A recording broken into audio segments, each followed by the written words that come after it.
Welcome to Flow Up News channel. This is a military report. China-based companies are supplying Russia with troops of badly needed equipment that the Kremlin's forces can use on the battlefield in Ukraine, according to a report published on Monday. That includes orders from Russia buyers for hundreds of thousands of bulletproof vests and helmets.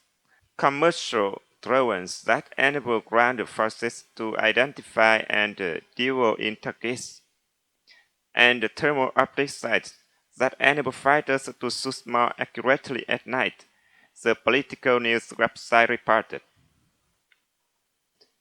The volume of protective vests and helmets sent from China is sufficient for the droves of Russian military service members that have been called up since President Vladimir Putin began his war in February 2022. Collectively, the shipment pointed to a China-sized loophole in the West attempts to harbor Putin's war machines, Politico said.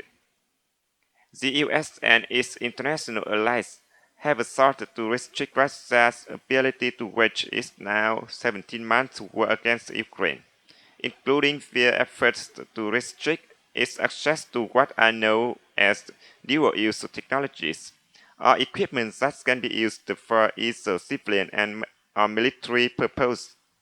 That includes the kind of gear covered in the report from Politico, which is reporting on official custom data.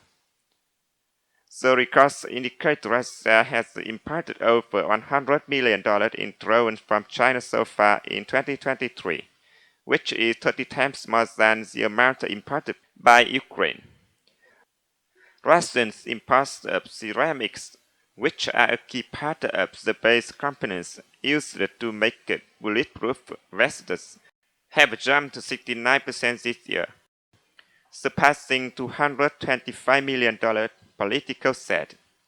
The sales have so far not violated any red lines established by the US and its allies that would trigger additional sanctions on China. Politico's investigations into buyers of much of the hardware found apparent from companies, some of whom did not appear to have verifiable methods of contact. Those that were able to be reached for comment admitted that their purchases were later sold to the Russian military. That could be due to fear that the firms could be subject to international sanctions if it becomes known that they are assisting Putin's war, as happened with Russian firm Techrim in March following another report from Politico that alleged it was importing assault rifles from China.